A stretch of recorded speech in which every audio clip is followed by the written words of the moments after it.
Guys, Oak Tree's here with new pricing and new technology to help you out with your non-QM deals. Talk with these guys. They'll help you sell their products, which will make you more money. And I want to talk about this today because non-QM is such a huge component of our market, and I think it's really ill understood. I mean, a lot of people think non-QM loans are just too risky. I'm not going to do these things. My company's not going to do them, and we're better off for it. After all, I remember what happened when we had those subprime loans in the past. It was awful, and we brought the global economy to its knees, so never again. So are today's non-QM loans the same risky loans of the past? Let's check out some statistics on today's non-QM loans. The average credit score from January 2001 to 2022 tracks like this. Currently, agency, your conforming loans, you know, your Fannie and Freddie stuff, have an average credit score of 776. That's too high, by the way. Govy loans, your FHA, VA, and USD loans have an average score of 771, also too high and not healthy. The average non-QM credit score is an astoundingly high 714. The average debt to income for a non-QM loan is 40%, an average FHA loan 37%, and conventional just 33%.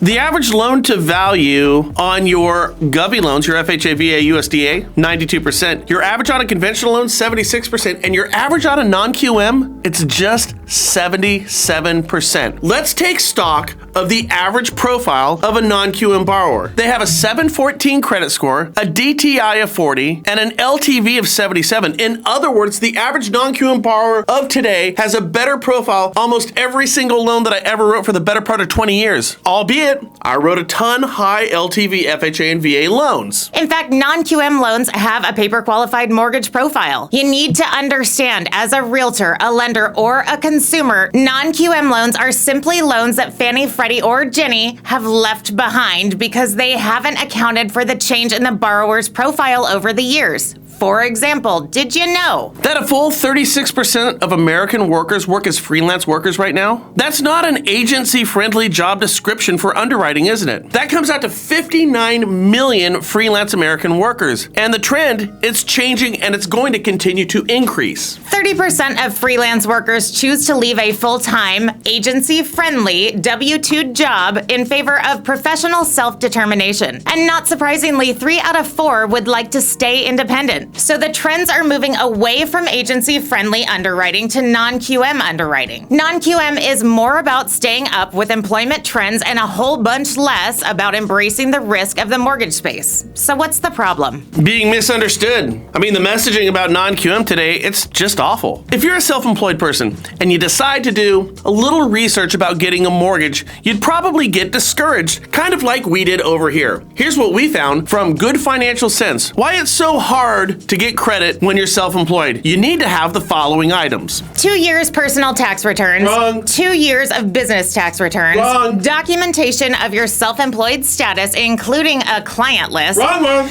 Documentation of business status. Maybe wrong. Then they suggest waiting until you've built your self-employment income. Separate business and personal funds. Go straight to your local bank. Don't you know, they're not doing loans anymore. Apply with a co-signer. Yeah, that's a great idea. Save more money. I don't know how much you have, but you better save more. Get a secured credit card. Oh, let's do that. And my God, would you please lower your debt to income ratios? In short, all partial truths at best are by and large just wrong. It's bad advice, and it's not in step with non-QM loans. This is important for LOs because non-QM is an industry that has been cut by the COVID crisis and recently the inflation and supply line debauchery. But they're still here, still helping, still closing loans. And in an industry where your agency loans are continuing to fall off a cliff, non-QM is decidedly positioned to strike, doubling business by year's end. So let me ask you guys, do you want to keep fishing in the same pond as all your competition? Or do you want to come over here with us, with me? Because I got a special spot.